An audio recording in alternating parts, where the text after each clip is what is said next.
our morning as we come to the Lord our God in prayer. Eternal Father, who is always strong to save, and whose arms have bound the restless wave, you, O God, who bids the mighty in deep oceans to keep their own appointed limits. We come today and praise your name for the freedom we enjoy. We thank you for those who serve this nation, giving of themselves and some their lives to protect the freedom you desire for us. We thank you for hearing us when we have cried to you, and on this day especially for the sailors who ever were in peril upon the sea. So we invoke your presence with us this morning for this memorial dedication. It's in your holy name we pray. Amen.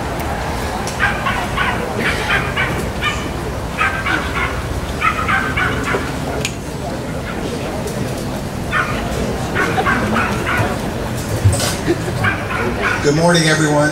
My name is Jay Rosenstein. I'm the Secretary of the USS Ponchatoula Shipmates Association, standing in, not so ably, for President Phil Relander, who deeply regrets he couldn't be here today, but he does promise that he will be coming with Janine to visit here in Ponchatoula within the next few weeks. Well, the Ponch has come home to Ponchatoula. Now the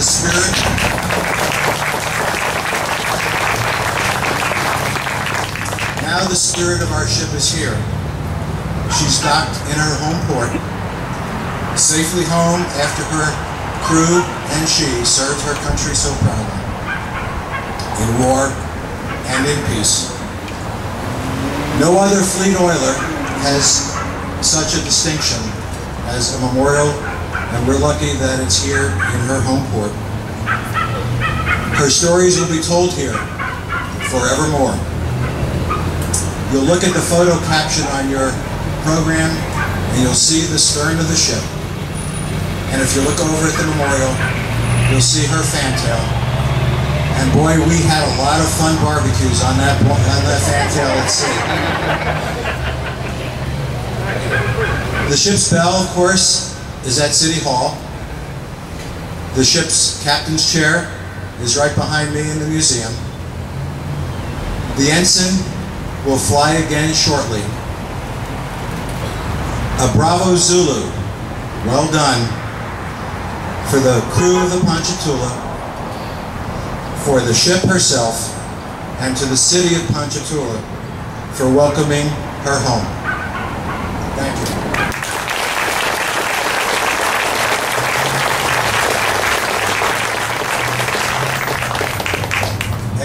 And now I'm very proud to present a resolution from the United States Senate, which was secured by our shipmate John Burry, who also regrets he could not be here today. And the resolution was introduced by Senator Pat Toomey of Pennsylvania. And let me just read the first and last paragraph, if you'll indulge me.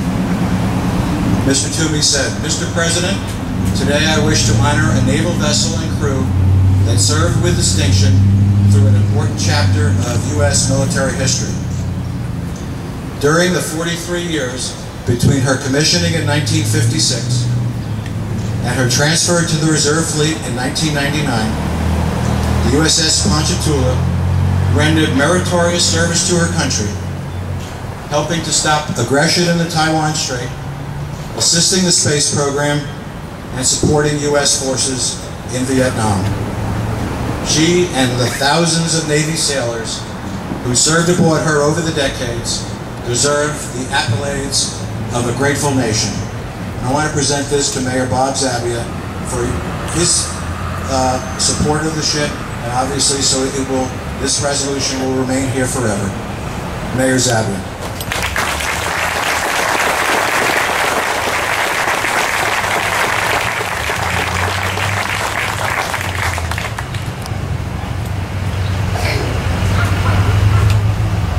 Thank you very much, Phil.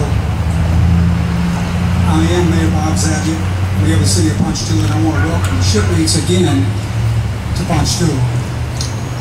It's good to see everyone again. It's good to see so many familiar faces.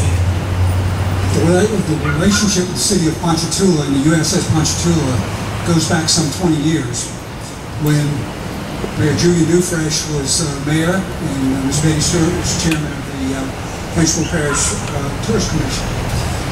They made a union and they made a pledge, and they've carried it out through the years, and I've tried to carry it out as well in the 11 years that I've been mayor. Today, Ms. Carla Tate has taken the reins from Ms.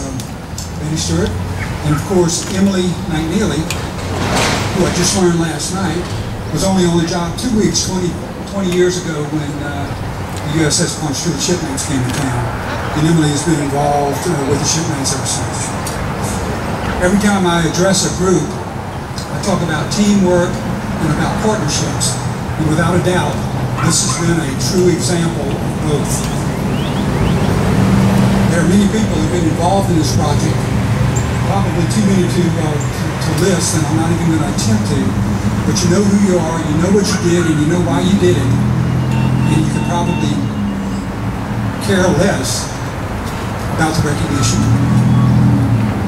But I could not let the moment go without recognizing just a few people who really made the project work. And without a doubt, I don't know where he is this morning, I've seen him, but Ronnie Perrin, without a doubt, took the lead, and with his crew, and I see his son Hunter Perrin over there as well, they put the project together under the direction of Mr. John Hearn. Couldn't have made it happen without my administrative assistant, Wanda Sheridan, who's around here somewhere, I'm sure, and of course Emily McNeely, Emily McNeely Matisse. I think we owe all those district people a round of applause.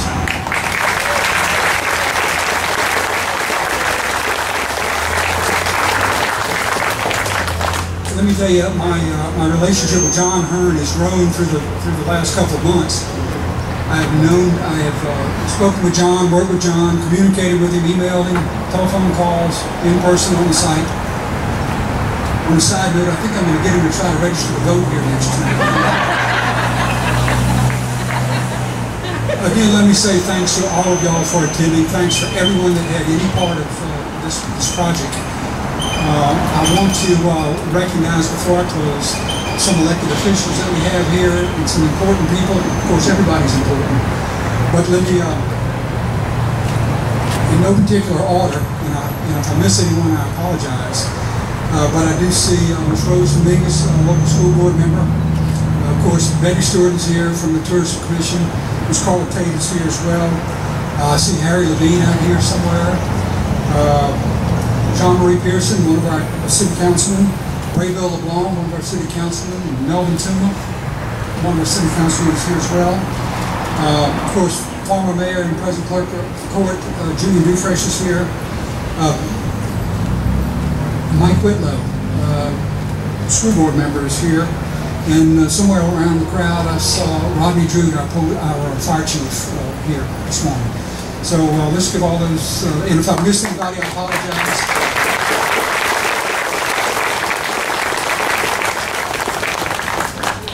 This finished monument will be an attraction here in Ponchatoula for generations to come. We appreciate the passion and the dedication of the USS shipmates to allow us to have it here. I ask that y'all enjoy the rest of the ceremony, the rest of the evening, and have safe travel when you return to your respective homes. I see one other person I fail to recognize, Judge Jeff Johnson. District Judge Jeff Johnson is in attendance as well. Thank y'all very much for being here. We look forward to the rest of the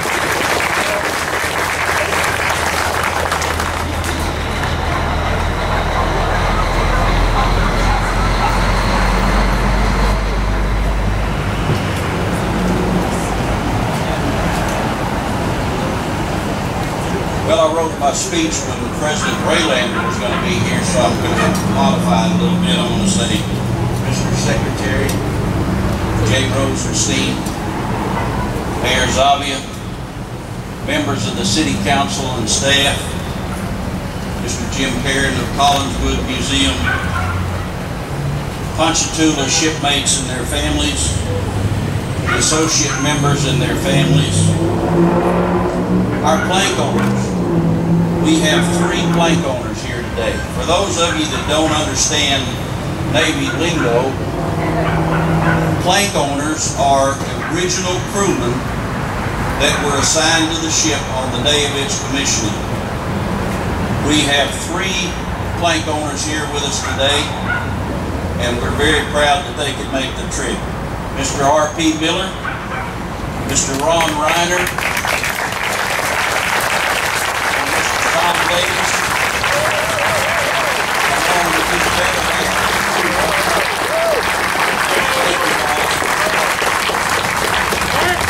his special invited guest, Ms. Julia Wells Hawkins, distinguished guests, ladies and gentlemen. I see we also have some Navy brass in the audience. Captain Lansdale, welcome, sir. Thank you very much.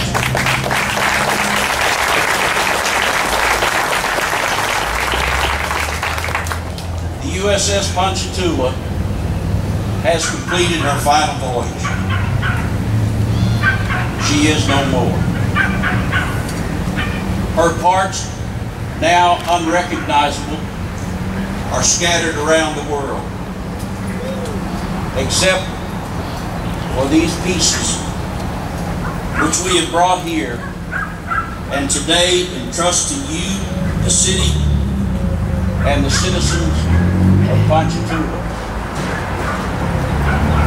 Before I continue, there are so many people that we need to thank for helping us complete this project. First of all, and above all, I thank God for allowing us to build this project.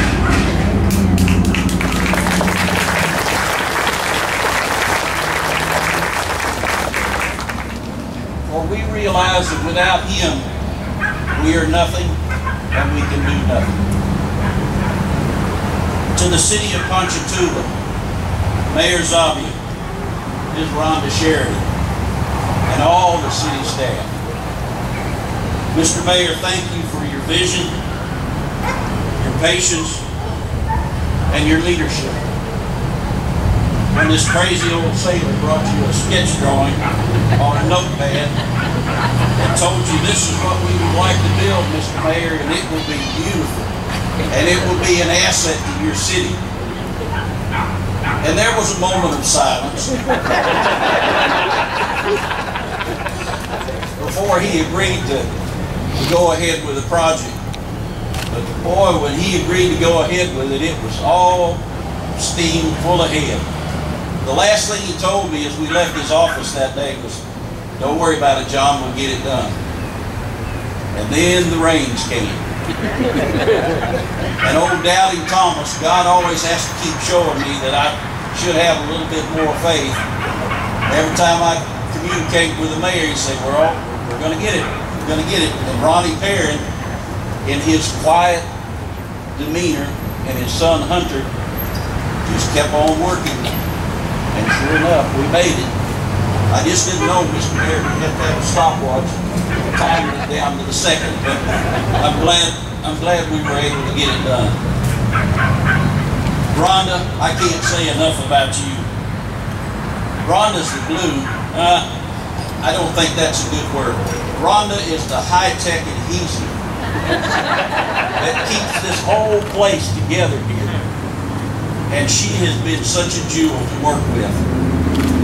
And Jerry Mouton would tell you that I get a little antsy at times, get a little nervous, and I have to admit I've lost a little sleep over this, but Rhonda would just say, it's going to be okay, John, we've got it all covered. And anything we ask, she said, we'll take care of it, we'll have it done for you. We really can't thank you enough. The Tangipahoa Bureau of Tourism, Mrs. Emily Matisse. The last time I saw her name was McNeely, and it's going to be really hard for me to get used to that. And Miss Carla Tate, the new director. Betty, we appreciate you being here. This has been a tremendous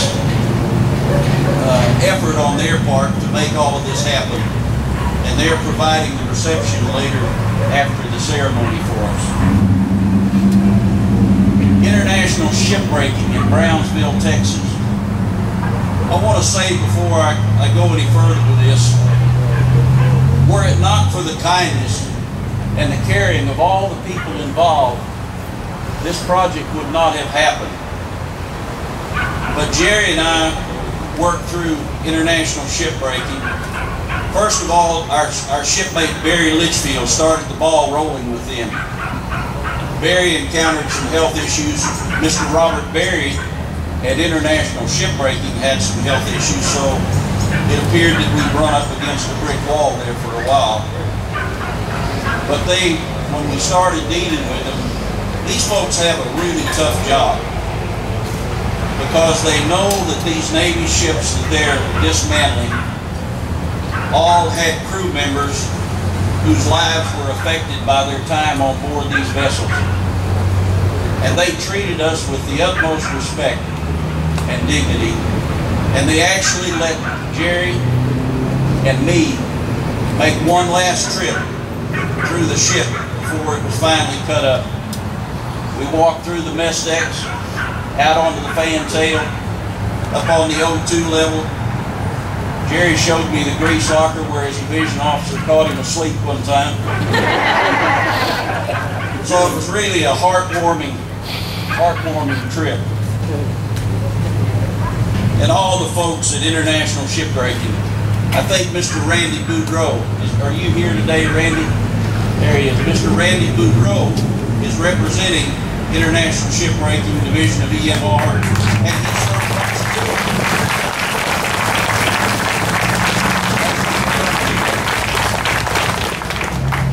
William Jacob Engineering.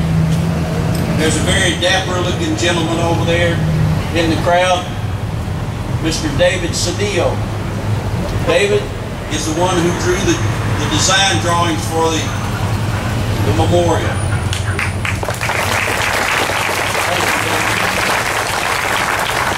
I met with him in Houston, and he told me, he said, "John, the more I know about Ponchatoula, the more I think I need to know." He studied the build drawings that Marad gave us so that he could get the placing of the pieces exactly according to the way they were on the ship. Of course, we couldn't put the full width here because the ship was 85 feet wide. But the distance from the flagstaff to the capstan and the angle of the flagpole, all of that he got from the build drawing. So when the contractor started putting these things up, they had a pretty good set of plans to work with. Advanced Integrated Services out of Lafayette did all the rewiring on the flagpole. They made all the lights operational, and you'll see there's 4 lights on the flagstaff.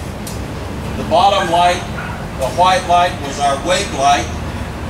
The second light, nobody knew what that light was for, and we had to go to Commander Thomas, our former XO, and ask him, and it was a convoy light that was used during darkened ship conditions during wartime. And it could only be seen a very narrow beam of light to the ships directly behind it. And the amber light above that was the towing light, if we ever had a ship in tow, which I'll relate a story to you about that in a minute. And then the top light is the anchor light. When we were in port or anchored at night, that light was on. So all of those, AIS put all of that together, and they paid for all the sandblasting and the painting of all the main pieces. So we were really appreciative of their help. Mr. Billy Granger runs that company, and Mr. Rick Guidry and Mr. Mark James were all involved.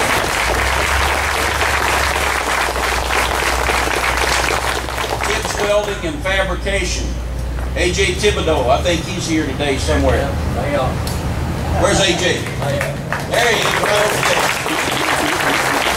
A.J. sandblasted those 2 huge bits. The big bit on the far side weighs 2,500 pounds. The small bit on this side weighs 1,200. So that's a pretty good challenge to those around. And then Fab Services of Lafayette, I can't say enough good things about them.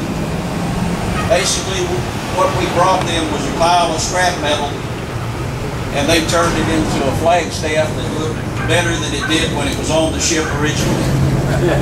The brackets that held the lights were so rusted. You have to understand the ship sat for 22 years in the reserve fleet in Suisun Bay, California with zero maintenance. And so it was a pretty rusted looking hunk of junk when we brought it. But they made it so beautiful, and they did it with such grace. Tony LeBlanc and his son Zachary LeBlanc. Zachary is 12 years old. And he was out there with his dad with a cutting torch working on the stern chock and the flagstaff and helping get the pieces ready. And Mr. John Romero was in charge of the painting part, and Miss Lisa Myers is the secretary that coordinated it all. And then when we got the pieces over here, the airport welding, we discovered we had a few more problems with the handrails than what we thought. So Mr. Shane Bardwell and Mr. Shannon Culbreth took it on themselves to repair all of the handrails and to fabricate them just to fit the memorial, so it looks like it was a custom design job, which it was. And they did a beautiful job for us, and they did it in a very short period of time. We also thank Vice Admiral Robert Thomas Jr., the commander of the U.S. 7th Fleet. Admiral Thomas let us send him a flag, and they flew the flag on his flagship, the USS Blue Ridge, in the Western Pacific. And that's the flag that will be flown on the flagstaff today. Two of his assistants were Gabriel Sanchez, Yeoman Chief, United States Navy, and Sierra Lee, Yeoman Second Class, United States Navy. And then members of our Shipmates Association helped a great deal in putting all of this together. If you'll see the beautiful benches in the back that we had fabricated, these were made by a company in Shiner, Texas called Casper Wire Works. And I just went to see them, and I told them, I said, we want to make a memorial bench for our ship. Can you do this for us? And can you put a Navy crest in the end? They said, oh yeah. All it takes is money. Well, they did. And I think they're two beautiful benches that will last a long time here in the memorial. I'd like to thank Ms. Betty Smersey in memory of her husband, Jim Smersey. Ms. Rita Brown, in memory of her husband, Raymond Brown.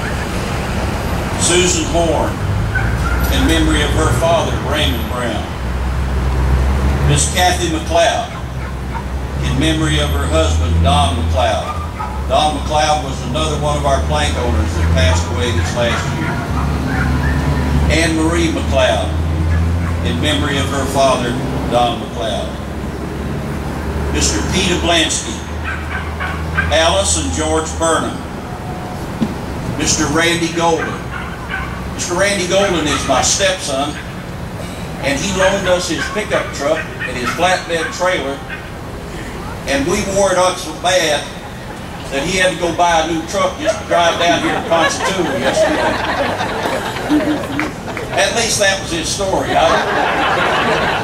I think he just got the fever, but it's a nice new white 1-ton dually GMC truck, so he's in style now. Mr. Ron Horton, thank you, sir. Gwen and Jerry Mouton, Woody and John Hearn, I don't know how their names got in there.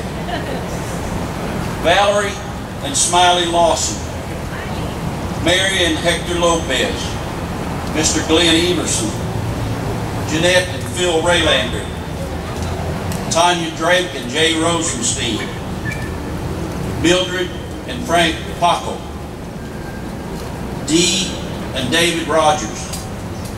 David Rogers provided memorial t-shirts for all the shipmates and their spouses last night for us all to go out to dinner at Middendorf down at Manchac. And I think that was really, really a nice gesture on his part.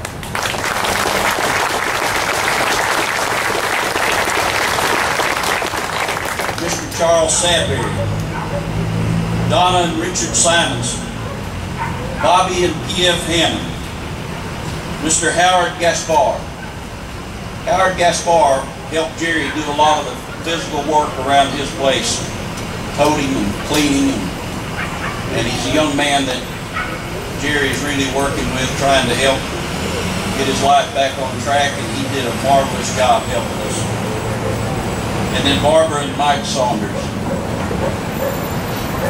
And there's always a danger. The mayor warned me about this. If you make an acknowledgement list, you may miss somebody and you may hurt someone's feelings. If I did, it was not done intentionally. And I'll tell you, like the lady told me yesterday, she said, I may just slap you. I said, well, okay, if that'll make you feel better. If I missed you, you just come up and slap me after the ceremony. It'll be all right. And one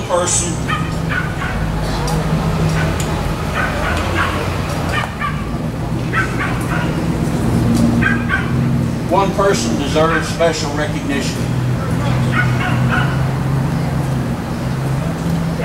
He's been my traveling buddy. He's been my advisor. And he's my brother. Jerry Mouton.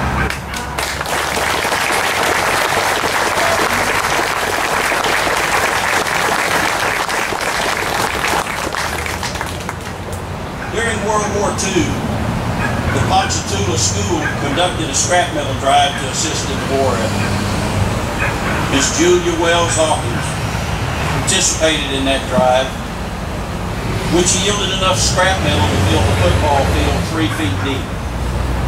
And it required 50 trucks to haul it away. It is rather ironic that scrap metal began the city of Ponchatoula's relationship with the Navy, Miss Hawkins. And now here we are bringing scrap metal remains back to the city. They gave it to us, we're giving it back. It appears we've come full circle, ma'am. Miss Hawkins agreed to come here today as our special guest, and we are overjoyed that you're here.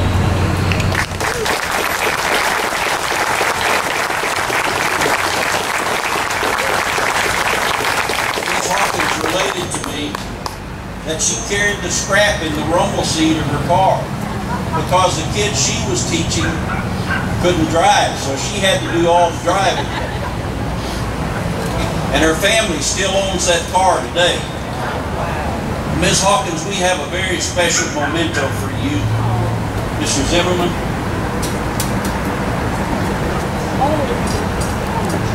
We would like to present to you. This is a piece of the deck metal from the USS Ponchatoula.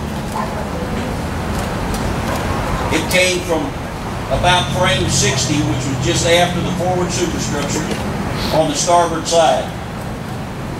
And Mr. Dave Schneider had these developed up in Chicago, and you can actually take that piece of metal out of there. It's held in with a magnet.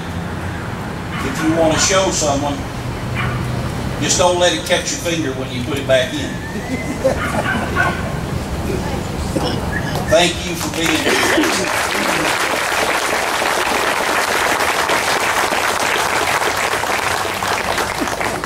We did not come here to mourn the USS Ponchatoula, but rather to celebrate the life of our great ship and those who served on her. The history of fleet oilers in the U.S. Navy goes back 100 years to 1915, when the USS Kanawha A01 was commissioned. Now, it's been rumored that our P.F. Hammond was a plank owner on that.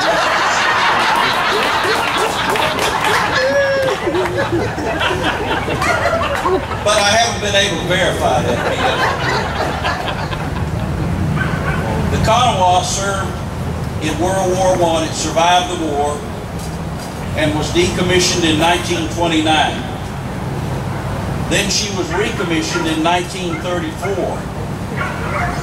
And I actually found a picture of the USS Kanawha refueling the USS Arizona before Pearl Harbor was attacked. Back then, the fuel ship would take the receiving ship in tow through the stern chock. They'd pass a cable over to the receiving ship, and the fuel line would go across, and they actually had a steam tension engine on the back of the ship that would keep the line out of the water. And so that's how they fueled. Then in World War II, the Navy perfected the art of alongside refueling, and everything changed after then. The Kanawha was sunk in the battle for Tulagi on 7 April 1943, after she was hit by several Japanese dive bombers who scored several direct hits on her engine room and a fuel tank right below her bridge. The captain, fearing that his men would perish in the flames of the fire, ordered his men to abandon ship. And a Navy tug, the USS Rail, actually beached the Kanawha, and they put a crew back aboard to try to extinguish the fire. But then at night, when the tide came in, the Kanawha slipped off the beach, and because she was so heavy in the stern from all the water, she slowly sunk into the lagoon, where she remains to this day. Another notable fleet oiler during World War II was the USS Neosho, AO-23. As fate would have it, the Neosho arrived in Pearl Harbor 6 December 1941 with a full load of aviation fuel, which she discharged at Fort Island. The next morning, the captain, sensing danger when the attack started, got the steam up and moved the ship out to a safer part of the harbor, and the guns of the Neosho fired during the entire attack on Pearl Harbor. They splashed one aircraft, and 3 of her crew were injured when the plane strafed the ship. AO-23 was sunk in the battle for the Coral Sea in May of 1942. On May 7, Japanese dive bombers mistook the Neosho and an escort ship as a carrier, and they attacked the ship and set it afire. Chief Water Tender Vernon Oscar Peterson, although badly injured leading a repair party, tried to close the bulkhead steam valve so they could isolate the engine room and keep the ship operating, and he received severe burns all over his body. He succumbed to his wounds on the 13th of May, but only after the USS Henley had rescued all the remaining crew members, and then they sunk the Neosho with their own gunfire. Chief Peterson was awarded the Medal of Honor posthumously, and later a destroyer escort, the USS Peterson, was named in his honor. He was buried at sea on the 13th of May, and his family did not receive the formal Medal of Honor ceremony until 2010. His wife had already passed on, one of his sons had passed, and there was one member of his family left, but the Navy gave him the Medal of Honor ceremony that he deserved out in Idaho. 800 and some odd people attended the ceremony. Fleet oilers were never considered to be capital ships, but they played an important role in naval warfare as they allowed our capital ships to travel thousands and thousands of miles from their home ports to engage and defeat the enemy no matter where they were. Then in the 1950s, the Navy decided to build a new class of larger fleet oilers. Contracts were let for 6 new ships. At the time, these ships were the largest tankers in the world. And they were called the Neosho class in honor of the first USS Neosho. They were designed for speed, large cargo capacity, and were heavily armed. The Ponchatoula was the 6th and final ship of the class to be built. She was the 2nd ship to bear the name USS Ponchatoula. The first USS Ponchatoula was AOG-38, a small gasoline tanker, which operated for 2 years during World War II. Ponchatoula was laid down at New York Shipbuilding Corporation in Camden, New Jersey on 1 March 1954. Again, for those of you that don't understand Navy lingo, that means when they laid down the steel for the keel. That's the first part of the ship. She was laid down 1 March 1954. She was launched on 9 July 1955 and commissioned on 12 January 1956. She was under the command of Captain William Wilson, who himself was a survivor of the sinking of the USS Ponch, DD-225, during World War II. He was held captive by the Japanese for a time, repatriated, and then he returned to naval service to command the USS Ponchatoula. After outfitting and sea trials, Ponchatoula made her way down the East Coast, transited the Panama Canal, and made her way to her new home port of Long Beach, California. I think it is ironic that her first and her last voyage involved the transit of the Panama Canal.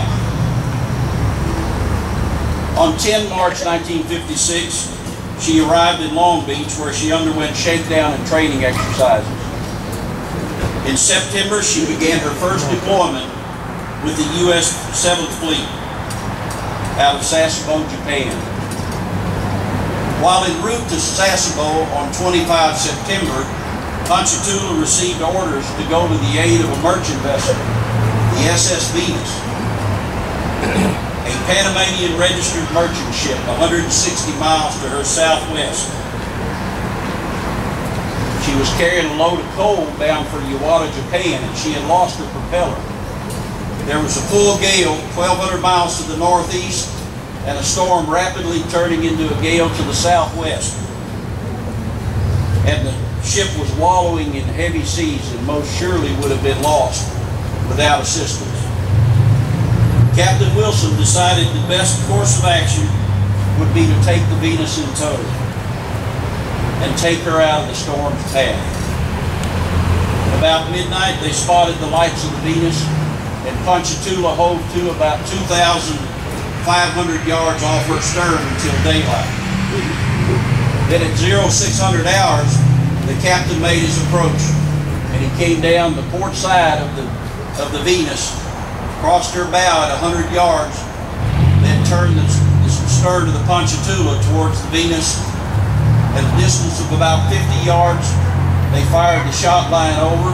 First was a small 9-thread line, and then a 21-thread line, and then a 3-inch line, and a 5-inch line, and an 8-inch line, and then a 2 1/4-inch plow steel cable. This was all made up on the deck, and it all went out through this stern chock and over to the Venus. The big problem they didn't account for was that hardly any of the crew on the Venus spoke English. They were all Panamanian. They were Filipinos, I'm sorry. So they had that problem to overcome. At about 9:20 hours, they finally got all the towing gear hooked up. They took the Venus in tow, and they towed her for 54 hours until they were relieved by the USS Reclaimer, ARS-42. After retrieving her towing gear, she proceeded to Sasebo. As far as we can determine, this was the first time a fleet order had been rescued by a merchant ship, or rescued a merchant ship by taking it in tow. Then in 1958, her work began. Ponchatoula was called to assist in the Quemoy-Matsu crisis, which was a confrontation with the Chinese. President Eisenhower's show of force convinced the Chinese to back down, and the crisis subsided. In 1962, Ponchatoula was ordered to join Task Force 8 at Christmas Island in support of Project Dominic, which was the atmospheric testing of nuclear weapons.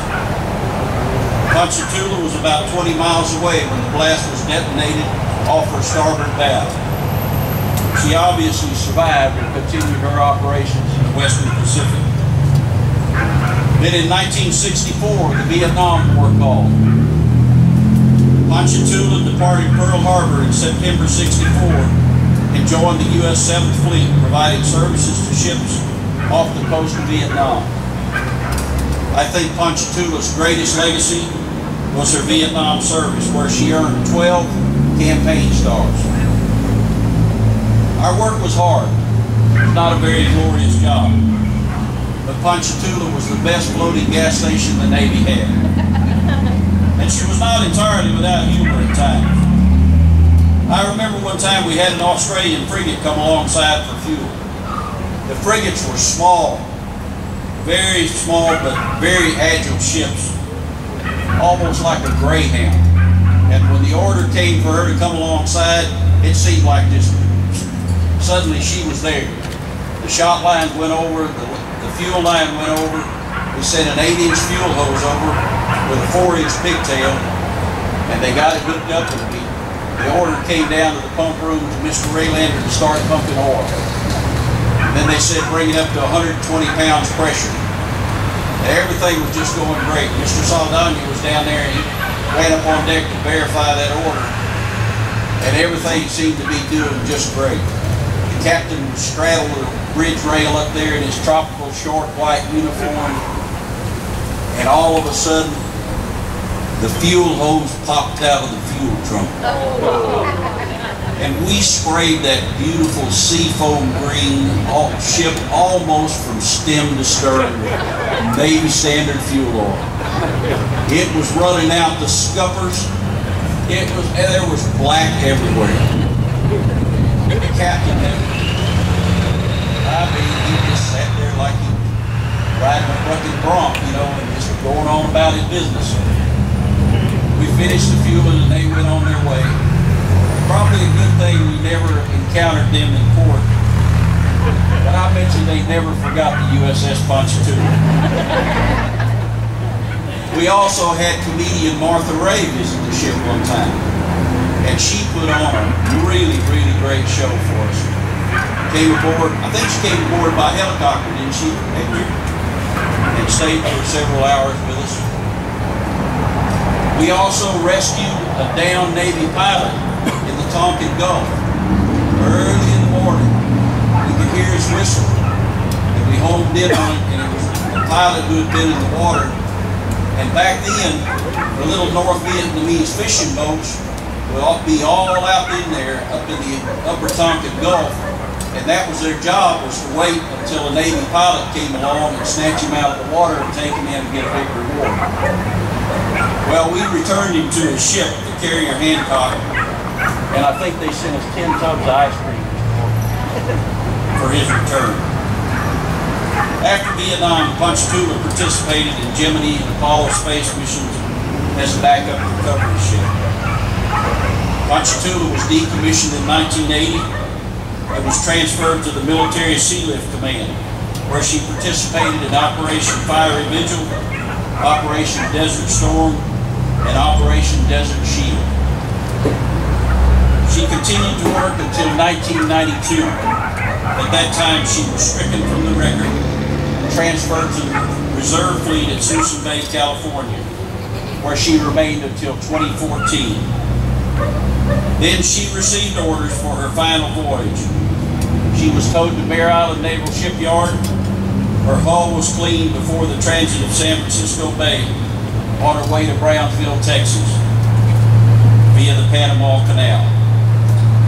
When she arrived on 24 July 2014, 6 of her former crew members met her. We became known as the Brownsville Six. And we resolved that day that we would try to preserve what we could so she could have a final, safe anchorage. What you see here today is a result of that resolve. It was strange that 3 of the Neosho-class tankers arrived in Brownsville within a short time of each other, but only the Ponchatoula had her stern flagstaff still intact. And we felt it was important to preserve that because no matter what port Ponchatoula visited, the flag of the United States flew from that staff. I have given you a brief history of the ship, but it is difficult to convince 24 years of service in just a few minutes. The USS Ponchatoula's work is finished. But ladies and gentlemen, it should give us all pause when we consider that the oceans of the world cover 164 million square miles. And we are asking the men and women of our Navy to patrol, protect, and defend that area with only 274 ships in our Navy. Less than the number that we had before the beginning of World War II. Now I'll turn the program back to Mr. J. Rosenstein, the Secretary of Ponchatoula Shipmates Association, who will introduce our next speaker.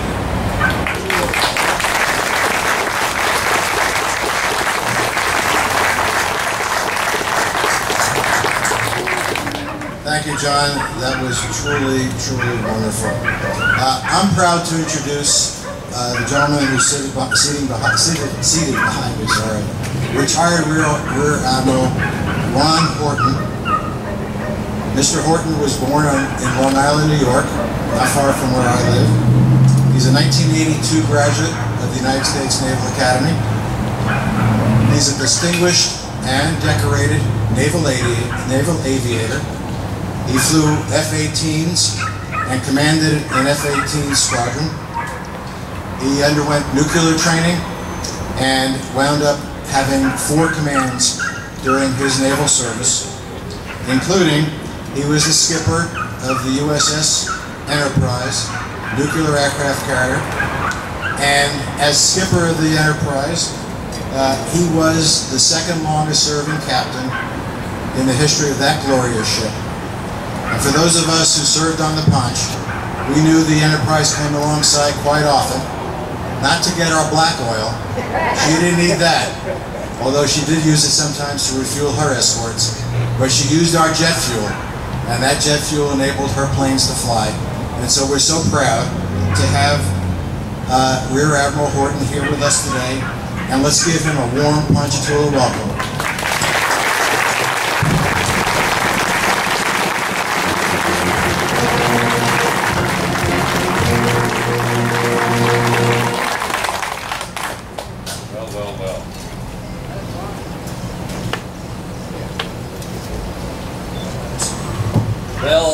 My wife and I have been in Ponchatoula for less than 24 hours, and her lifelong dream has come true. My wife, can everybody hear me back there? My wife is Japanese. She grew up in Japan, and her favorite show on television is Swamp People.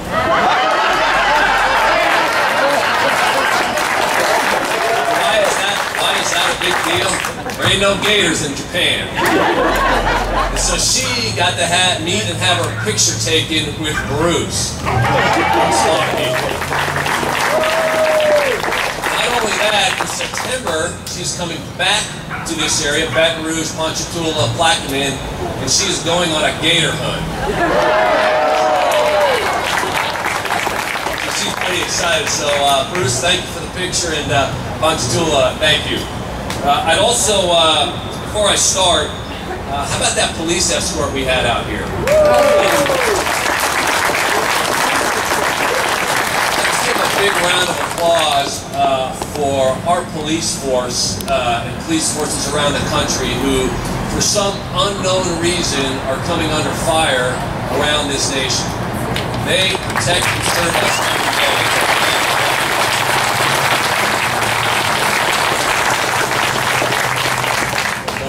time that I had a police escort, I was in an armored car in Jakarta, Indonesia.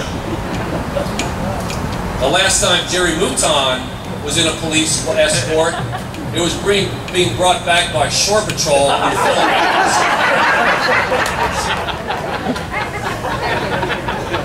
So Jay, thank you for that introduction. It's really, really great to be here. I mean, it's a semi-gray day, but it is really a great, great day. And isn't this memorial here absolutely magnificent?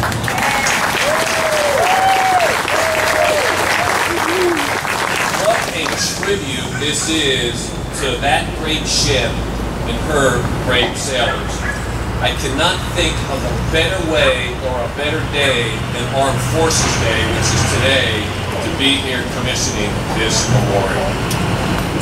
Terry O and I feel so privileged to be here today in this moment in Ponchatoula history, not only the ship history, but the city history as well.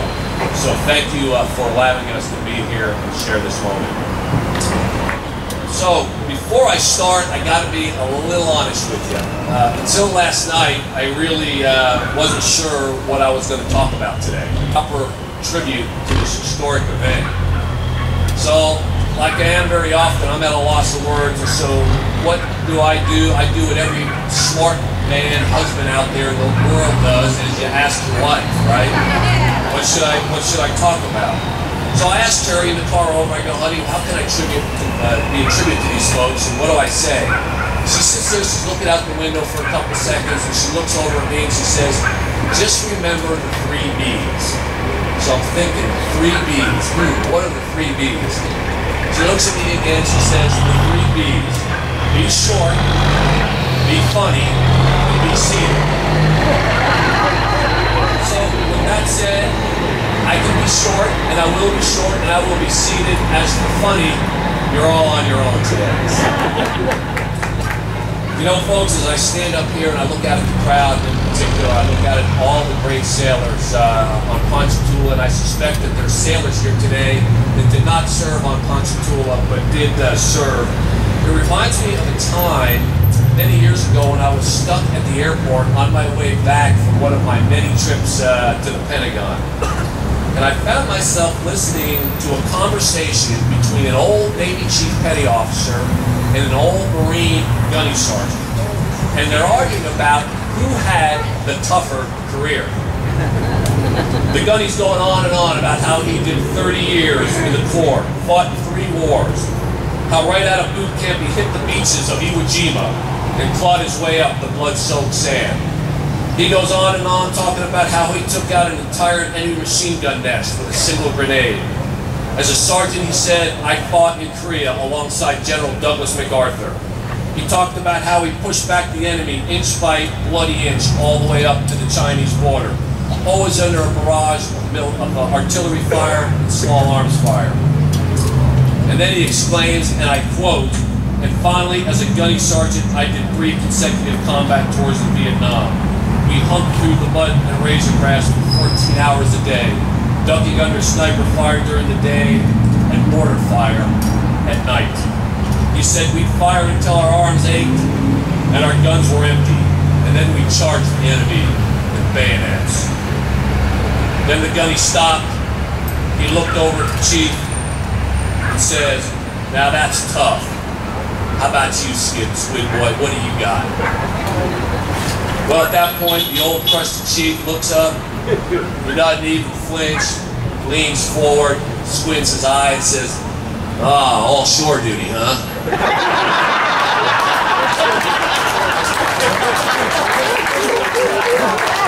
I heard that, I stood up and started singing Anchors Away.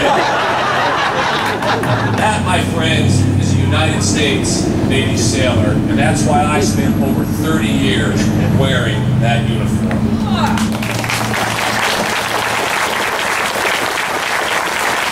So today, on Armed Forces Day, I'm not going to talk about the history of the ship, USS Ponchatoula. John did a great job doing that.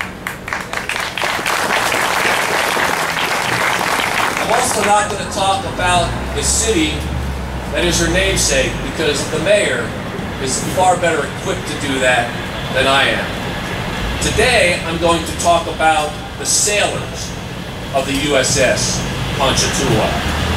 I'm going to talk about the sailors that operated her, maintained her, and fought her. Although a fighter pilot by trade, I spent 30 years of my career forming a deep love affair with and a deep respect for the underway replenishment fleet of the United States Navy. Those ships and their crews had an amazing ability to combine speed and large cargo capacities to accomplish their extraordinary mission of rapid underway replenishment. And they did it over extended operational periods. They did it in the day, they did it at night, they did it in the good weather and in the bad weather. They were always there, they were always ready. As commanding officer of a fighter squadron, I knew full well where the ordnance and the gas came from. As the captain of an amphibious ship filled with Marines going into battle, I knew full well where the beans and the boots came from. As the captain of the nuclear-powered aircraft carrier USS Enterprise, I spent many hours alongside ships like Ponchatoula. At any given day, we would take, every 10 days or so, 7 to 10 days, we would take 1.5 million gallons of gasoline from the underway replenishment ship. I spent hours getting replenished so that I could quickly take Enterprise and her embarked air wing back up into the North Arabian Gulf so we could support the ground troops that were fighting in Iraq and Afghanistan. Little did I know back then that as a Rear Admiral, I would soon become fully immersed in the world of afloat logistics when I was given command of Logistics Group Western Pacific and Task Force 73, a position that had me responsible for all the U.S. Navy's afloat logistics in the Western Pacific. As commander of Task Force 73, on any given day I had 35 or more logistic ships under my operational command in the Western Pacific. USS Ponchatoula would have been under my operational command. It was during that time that I would always remind my staffs, and I would remind them every day, that amateurs do tactics, professionals do logistics. It was all about logistics. If you look through history, you will find that most major battles were not lost because of poor tactics. They were lost because someone ran out of boots, bullets, beans, or fuel. But the boots, bullets, beans, and fuel did not miraculously just show up on their own. Ponchatoula did not miraculously just show up on her own. Someone had to get her there, and someone had to make sure that she was loaded and ready to deliver, and then someone had to deliver. So I would be very hard pressed today, and pressed right now, to talk about sailors, and in particular the crews that walked and worked the decks of Ponchatoula, without talking about heroes. Our world is full of so-called heroes.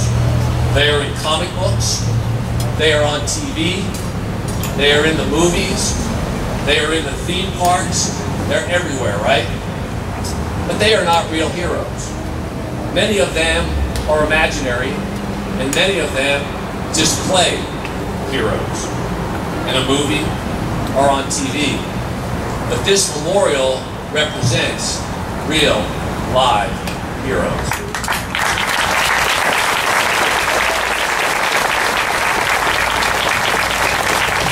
Admiral Halsey once said, By the way, Jerry Mouton told me that he actually served with Admiral Halsey. Of course, Jerry was 12 at the time he retired. But if that's what he says, I'm just gonna go with it here.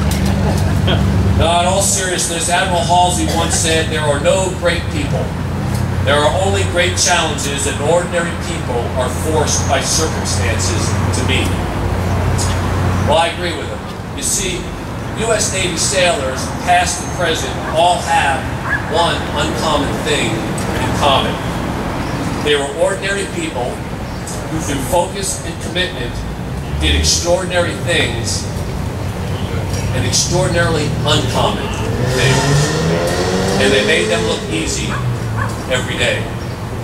They were ordinary people who made extraordinary sacrifices. They were ordinary people who were incredibly skilled at extraordinary tasks. Today, through this memorial, we celebrate and pay tribute to these real-life heroes. I had the honor and privilege of working with and leading for over 30 years men and women just like the sailors of Ponchatoula. Just like sailors today, Ponchatoula sailors were among America's greatest gift and America's greatest commodity. Sailors of yesterday are no different than sailors of today. They may have fought in different wars. They may have sailed different ships. They may have worn different uniforms. But the difference all ends there. The blood, the sweat, the tears are the same. The heart and soul of a sailor will never change. It is that blood, sweat, and tears that created that heart and soul that formed a common bond. They came from all different walks of life, different socioeconomic backgrounds, different cultures, different races, but they were all sailors. They were all very proud United States Navy sailors. Today, as we memorialize this ship and her great crew, the city of Ponchatoula should be very, very proud. There was a time when the people we memorialize here today represented the youth of America. Matter of fact, there's probably some people out there right now that still think they represent the youth of America. Jerry? They represented the youth of America in far-off lands and oceans. They represented America's fathers, brothers, sons, and uncles. They represented everything that was good and is good about America. They stood proudly on the decks and stood proudly deep in the engineering plants of Ponchatoula. They were the heart and soul of that great warship, and for that matter, our great nation. They were challenged every day. They were committed to high ideals and high standards that allowed them to meet those challenges. These men epitomized the term, not for self, but for country. Their selfless attitudes bred greatness. A greatness that will continue to manifest itself through the legacy of this memorial. They were leaders. They were friends and comrades. Sailors of today share a deep respect for them. As was mentioned, this American flag that will fly on this flagstaff was flown by the staff of a very, very good friend of mine, now Vice Admiral Robert Thomas. Admiral Thomas now serves as the commander, U.S. 7th Fleet, forward deployed to Yokosuka, Japan. Robert and I were admirals together in that very same 7th Fleet that Ponchatoula sailed in. He was the submarine guy, and I was the logistics guy. When I asked him to fly on that flag for the USS Blue Ridge, his flagship, he unhesitantly said yes, and his staff made it happen. With the pride and respect this crew and that flag deserved. They said yes, not because they had to, not because I asked them to, not because of obligation. They said yes because of their deep respect and great admiration for who this flag was for and for what it represented. John F. Kennedy once wrote, "A single person can make a difference." The sailors that sit among you today and those that could not be here made a huge difference in the lives of many. They made a huge difference in the war in Southeast Asia, Vietnam. They made a huge difference in the ships and aviators that they reloaded. They were each one person who singularly and together did extraordinary things in extraordinary ways. It was because of them that each and every American could get up in the morning and thank God they had the honor and privilege to live in such a great nation. They ensured the highest degrees of readiness, they adapted, and they overcame. They were dedicated to ideals that were larger than themselves. They made uncommon sacrifices to reach uncommon goals. Because of these heroes, America continues to be the land of the free and the home of the brave. Amen.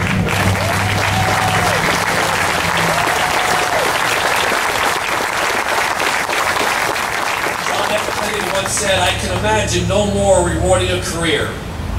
And any man who may be asked in this century what he did to make his life worthwhile, I think can respond with a great deal of pride and satisfaction, I served in the United States Navy."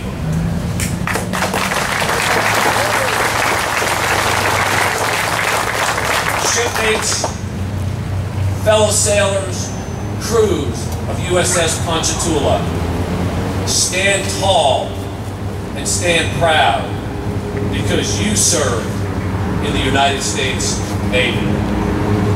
I am proud to be among you. I am proud to stand here and share this common bond with such uncommon people. This memorial will forever be a symbol of your service and of those with whom you served with. After I retired, people often asked me, what did I miss most about the U.S. Navy? And I would tell them, it wasn't the long cruises or the night carrier landings. It wasn't the 18 moves that my family made or the long separation. I told them what I missed most was the sailors. It was that common bond with uncommon people. Ponchatoula always take great pride that your legacy is forever emblazoned in this memorial. It will forever be a symbol and a reminder of that common bond that you all shared with very uncommon people. To the city of Ponchatoula, care for this memorial as if it were your children. Because this memorial will forever be a symbol and reminder to the generations to come that there was once a mighty ship that bore your name for 36 years of service to our great country. And that ship was manned by ordinary people doing extraordinary things.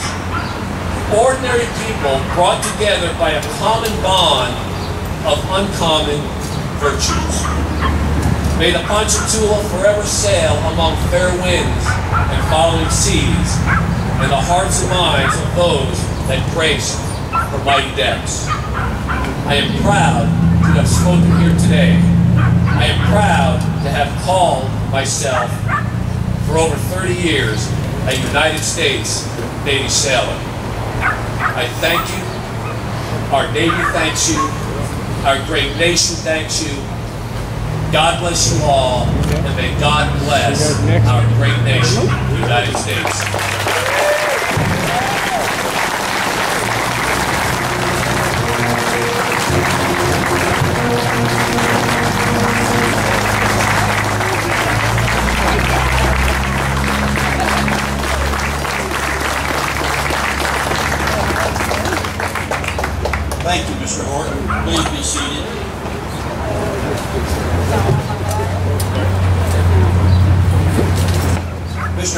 been honored to have you with us here today. All of us realize that every time you took off and landed on one of our carriers, you left behind a blank check made payable for the value of your life with the United States of America. We are so happy that that check was never cashed. Unfortunately, these blank checks are cashed on a too many frequent occasions, as was such of the recent helicopter crash off the coast of Florida that claimed the lives of 4 Air National Guardsmen from Hammond and 7 brave young Marines. Today we remember and honor those servicemen who really are true heroes. Let us have a moment of silence, please.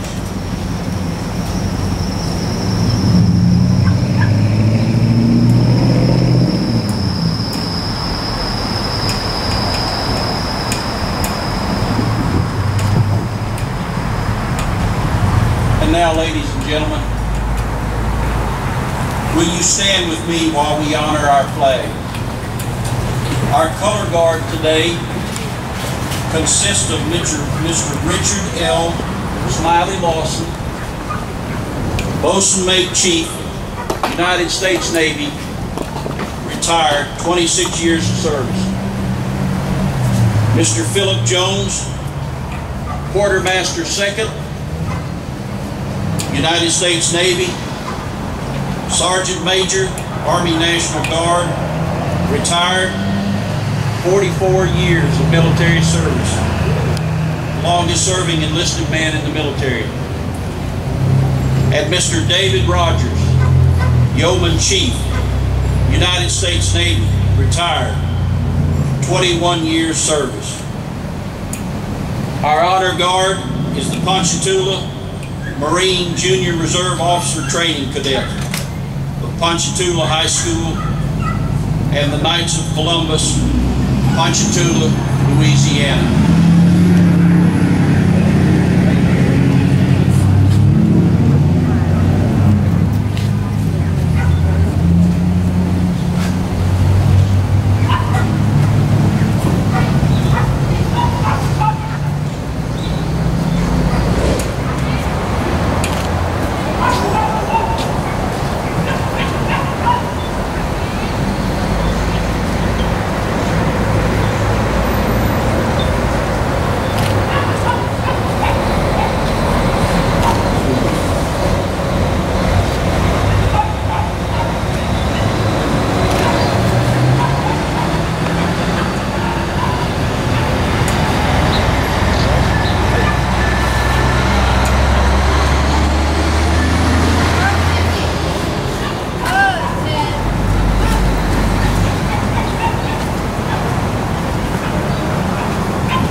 Stand back, sir.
Thank you, ladies and gentlemen. Please be seated.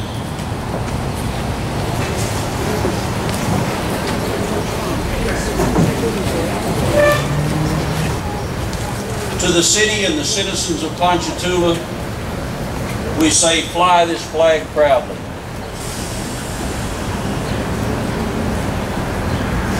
As there have been many good men and women who have gone before us, many who served with us, and many who came after us, who have made the ultimate sacrifice so that this flag may wave over the land of the free and the home of the brave. One thing we didn't do a moment ago was we didn't read the flag certificate, so Admiral Horton is going to read the certificate from Admiral Thomas for us.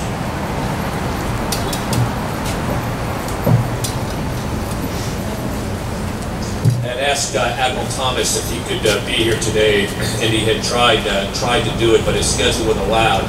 So he asked me to read this certificate on his behalf, which I'm proud to do. By my signature, this certifies that this American flag was flown aboard the U.S. 7th Fleet flagship, USS Blue Ridge, LCC 19, on the 15th day of January 2015. It is presented to the city of Ponchatoula, Louisiana, on behalf of the USS Ponchatoula AO 148 Shipmate Association. This flag was flown in commemoration of the USS Ponchatoula and all that sailed her while operating in the U.S. 7th Fleet during the Vietnam War, Operation Fury Vigil, Operation Desert Shield, and Operation Desert Storm. Signed, R.L. Thomas, Vice Admiral, United States Navy.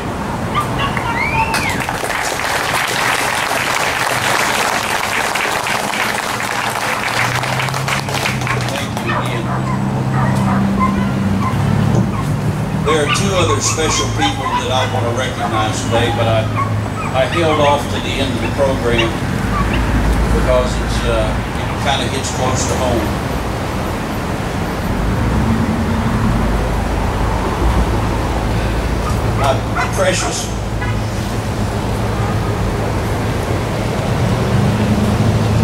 My precious wife, Woody, and Jerry's wife, Louie.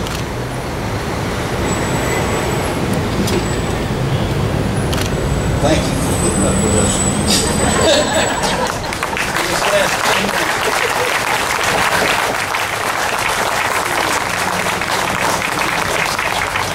If I could, just for a moment, I'd like to direct your attention to the back of our program, to the epilogue written by Richard Palmer, Bosun Mate 2nd, United States Navy. He wrote this on 26 July, 2 days after he saw a short video of Ponchatoula arriving in Brownsville. Long gone are the memories of the bitter cold mid-watches, the sleepless nights spent refueling on station, and the gallons of paint that we slapped on her. All that remain are the good times, of which there are many, and the lifelong friendships that started on her decks. I, like many of you, grew from a still wet behind the ears kid into manhood, proudly calling the Ponch my home. Her hull will soon feel the burn of torches and the name cut off her stern. But AO 148 is written into history books for generations of our children to see where she took us. Sail on, Ponchatoula. Sail on.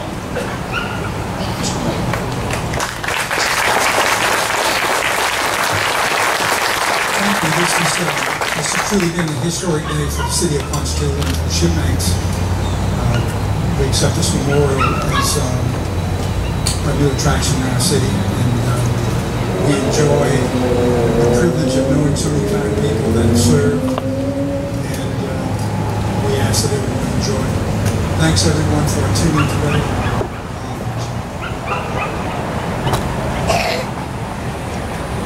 Yes, for the benediction, if you want to please.